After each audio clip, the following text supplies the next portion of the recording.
Annihilation. Annihilation. Annihilation. Annihilation. Annihilation. Annihilation. 1 minute at a time. Since there is no escape, since at the end my body will be utterly destroyed, this hand I love as I have loved a friend, this body I tended, wept with, and enjoyed, since there is no escape even for me, who love life with a love too sharp to bear, the scent of orchards in the rain, the sea, and hours alone too still and sure for prayer, since darkness waits for me, then all the more let me go down as waves sweep to the shore, in pride, and let me sing with my last breath. In these few hours of light I lift my head. Life is my lover, I shall leave the dead, if there is any way to baffle death. Sarah Teasdale, Since There Is No Escape.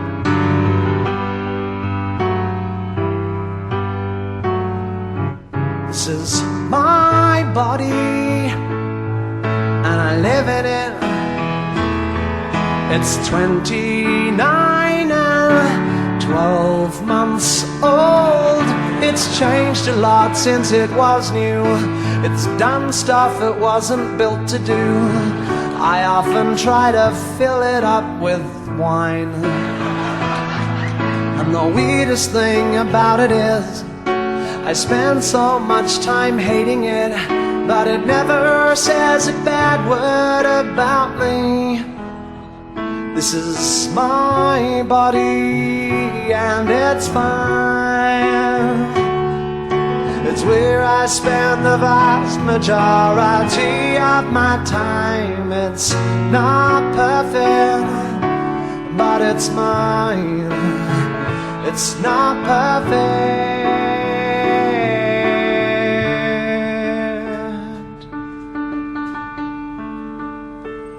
This is my brain, and I live in it. It's made of love and bad song lyrics. It's tucked away behind my eyes, where all my fucked up thoughts can hide. 'Cause God forbid I hurt somebody. And the weirdest thing about a mind is that every answer that you find is the basis of a brand new cliche.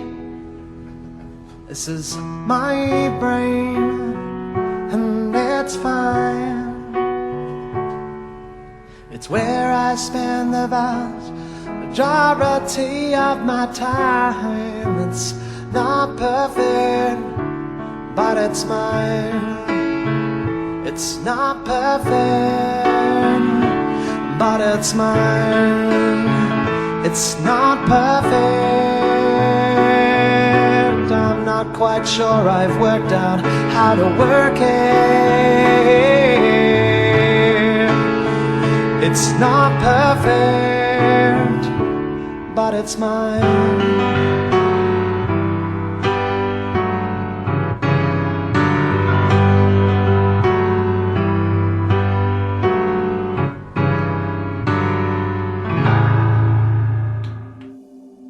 Before we return to the guard tower, to Ventress leaving on her own for the first time, let us drift sideways into J.G. Ballard and his essay, Which Way to Inner Space, published in New World, 1962. Quote, one unfortunate byproduct of the Russian-American space race is likely to be an even closer identification, in the mind of the general public, of science fiction with the rocket ships and ray guns of Buck Rogers. If science fiction ever had a chance of escaping this identification, from which most of its present ills derive, that chance will soon be gone, and the successful landing of a manned vehicle on the moon will fix this image conclusively. Instead of greeting the appearance of the space-suited hero with a deep groan, most general readers will be disappointed if the standard paraphernalia of robot brains and hyperdrives is not present, just as more cinema-goers are bored stiff if a western doesn't contain at least one major gun battle. A few westerns without guns have been attempted, but they seem to turn into dog and timberland stories. And as a reader of science fiction, one of my fears is that unless the medium drastically reinvigorates itself in the near future, the serious fringe material, at present its only justification, will be relegated to the same limbo occupied by other withering literary forms, such as the ghost and detective stories. There are several reasons why I believe space fiction can no longer provide the main wellspring of ideas for SF. Firstly, the bulk of it is invariably juvenile, though this is not entirely the fault of the writers. Mort Saul has referred to the missile testing site at Cape Canaveral as Disneyland East, and like it or not, this sums up the attitude of most people towards science fiction, and underlines the narrow imaginative limits imposed by the background of rocket ships and planet hopping. A poet such as Ray Bradbury can accept the current magazine conventions and transform even so hackneyed a subject as Mars into an enthralling private world, but science fiction can't rely for its survival on the continued emergence of writers of Bradbury's caliber. The degree of interest in the rocket and planet story, with its confined physical and psychological dimensions and its limited human relationships, is so slight as to make a self-sufficient fictional form based on it almost impossible. If anything, however, the success of the manned satellites will only tend to establish the limited psychological experience of their crews, on the whole accurately anticipated, though unintentionally, by SF writers, as the model of those to be found in science fiction. Visually, of course, nothing can equal space fiction for its vast perspectives and cold beauty, as any SF film or comic strip demonstrates, but a literary form requires more complex ideas to sustain it. The spaceship simply doesn't provide these.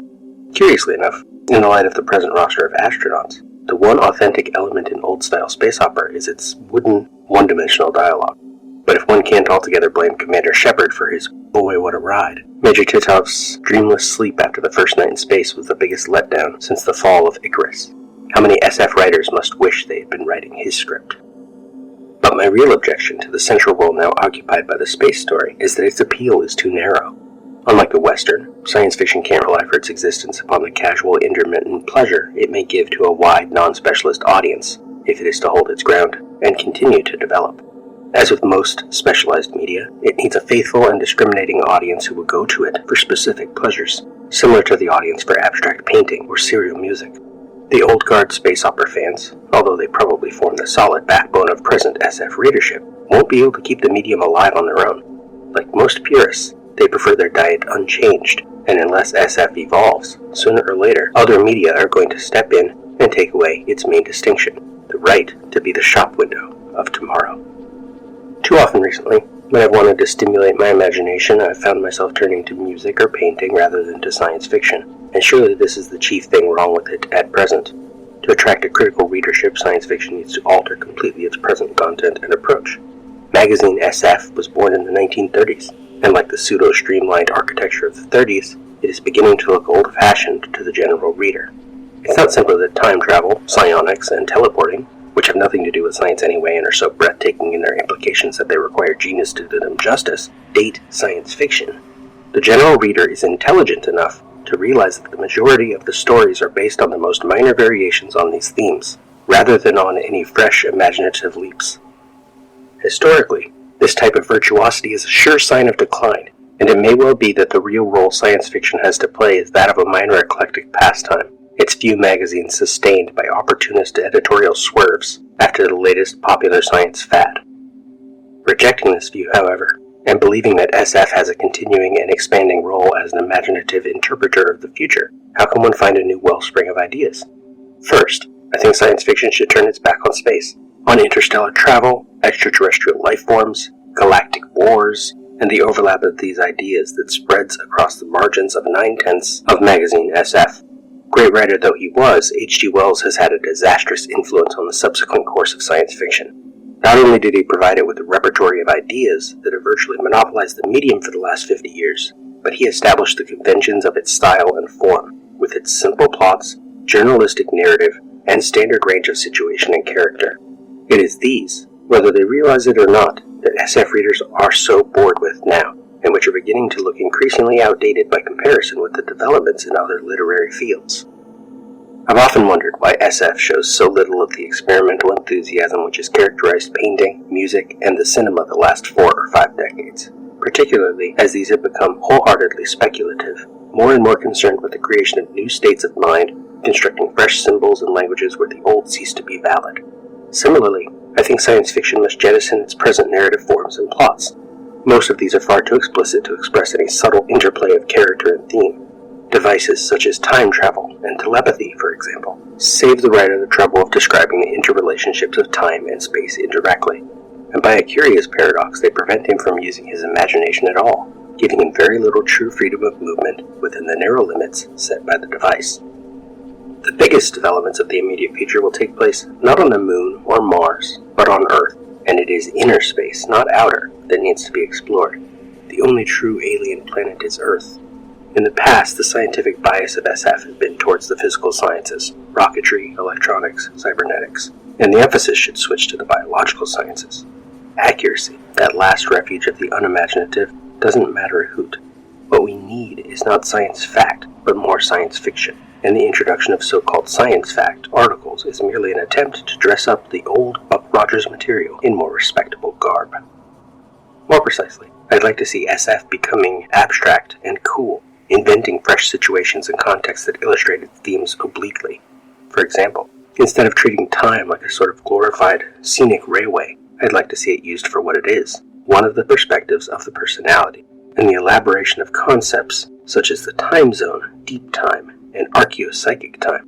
I'd like to see more psycho-literary ideas, more metabiological and metachemical concepts, private time systems, synthetic psychologies, and spacetimes. More of the somber half-worlds one glimpses in the paintings of schizophrenics. All in all, a complete speculative poetry and fantasy of science. I firmly believe that only science fiction is fully equipped to become the literature of tomorrow, and that it is the only medium with an adequate vocabulary of ideas and situations. By and large, the standards it sets for itself are higher than those of any other specialist literary genre, and from now on, I think, most of the hard work will fall not on the writer and editor, but on the readers. The onus is on them to accept a more oblique narrative style, understated themes, private symbols, and vocabularies. The first true SF story, and one I intend to write myself if no one else will, is about a man with amnesia lying on a beach and looking at a rusty bicycle wheel, trying to work out the absolute essence of the relationship between them. If this sounds offbeat and abstract, so much the better, for science fiction could use a big dose of the experimental. And if it sounds boring, well, at least it will be a new kind of boredom. As a final text, I'm reminded of the diving suit in which Salvador Dali delivered a lecture some years ago in London. The workman sent along to supervise the suit asked how deep Dali proposed to descend, and with a flourish the maestro exclaimed, "To the unconscious." To which the workman replied sagely, "I'm afraid we don't go down that deep." 5 minutes later, sure enough, Dali nearly suffocated inside the helmet. It is that inner spacesuit which is still needed, and it is up to science fiction to build it. End quote.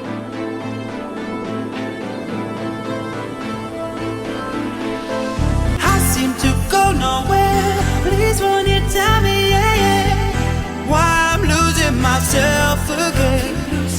Ooh, why I'm losing myself again? Why I'm losing myself again? Why I'm losing myself again? Why I'm losing myself again? You knew what I had to do. You knew what I had to do. You knew what I had to do. I'm losing myself again. These 5 women, now 4, entered an uncanny geography, but the primary metaphor is obvious. Shepard lost her daughter, Lena ruined her marriage and lost her husband, Thorensen is a recovering alcoholic, Radek has, or had, a habit of self-injury, Ventress, though we do not know it yet in the film, has terminal cancer. They entered an unknown from which they might not return, because their lives already have clear limits. They faced, and are facing, their mortality. It goes deeper than this, deeper than the explicit, deliberate self-destruction suggested by Ventress in the previous scene, at least for Lena. This will come up more as the film continues, but the short version is that she is not searching for her husband or a way to save him. She is searching for redemption and a way to save herself. We are close on Lena, Ventress, blurry behind her, still transferring items from Shepard's pack to her own. She was just cut off mid-sentence, announcing, "I'm going to get to the lighthouse." In the script she adds, "But I'm not going to pretend it's for a mission. It's because I want to know what's inside." In the film, as Ventress continues, still blurry, Lena slowly turns to look back toward her. Dr. Ventress continued, "And I'm fine going on my own. You just need to decide." Camera pulls focus to Ventress as she slings her pack over one shoulder. Dr. Ventress continued, "Whether you're coming with me or not." Dr. Ventress grabs her rifle off the cabinet. Cut to a new angle, second 7. The interior width of the tower. Ventress in those folding chairs at left. Thorensen at center. Radek right of center. Lena out of frame to the right. Ventress heads to the right, and as she reaches the door, angle on guard tower from outside, second 10, as Ventress exits. This is the actual guard tower at the closed RAF Bentwaters, or a very good reproduction, but with an overcast sky and a little lens flare added in post. Ventress steps loudly past Lena and around the corner of the tower to the stairs on the left. Lena turns and watches her. Second 16 cut to inside the tower. Close on Shepard's stuffed bear keychain as Radek picks it up from the floor. Camera rises with the keychain to Radek. Beat. Radek. It's like she hasn't even noticed that Shepard is dead. Smash cut angle on Radek and Thorensen. In the script, Thorensen simply says, "She's crazy." In the film, as Radek crosses in front of her, Thorensen adds, "She's a crazy old bitch." She pauses and looks to the right of camera, where Lena stands out of frame. As she speaks, she steps toward Lena. Thorensen continued, "You know, thanks for the fucking backup, Lena." In the film, she calls her Lena. In the script, she calls her Karen's. Angle on Lena, turning abruptly and stepping in from the doorway. Lena, I didn't realize there were sides. Thorensen, yeah. Angle on Thorensen. Thorensen continued, "Yeah, there are sides." Reverse. Lena hesitates. Lena, okay. Then I agree with you. We should go back. Reverse. Thorensen looks relieved. She looks to the right where Radek is out of frame, then back to Lena, and as she speaks she looks back and forth between them. Thorensen. Good. Okay, great. There we go. Okay, so the 3 of us can back. Lena, off screen, interrupts. Hold on a minute. Beat. Lena, hold on. Thorensen already doesn't like this. Angle on Lena, second 41. Lena continued. We should go back, yes, but it took us, 6 days to get here? And the coast is 2 days away. And as Shepard said... Reverse. Thorensen does not like that Lena invoked Shepard's name. Lena continued. When we get to the coast, we can just follow it until we hit the perimeter wall. Second 57, angle on Radek, standing in the corner, her arms at her sides and slightly behind her. In the script, this is Thorensen's line. In the film, it is Radek's. Radek, you're saying we get out by going deeper. Angle on Lena. Lena, yeah. And time runs out for this minute.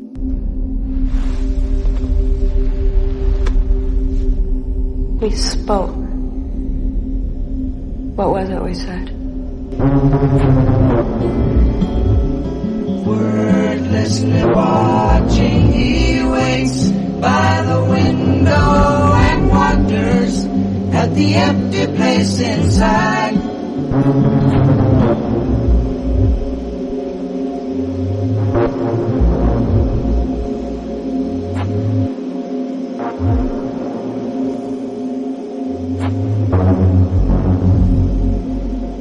Annihilation is all we are. Annihilation.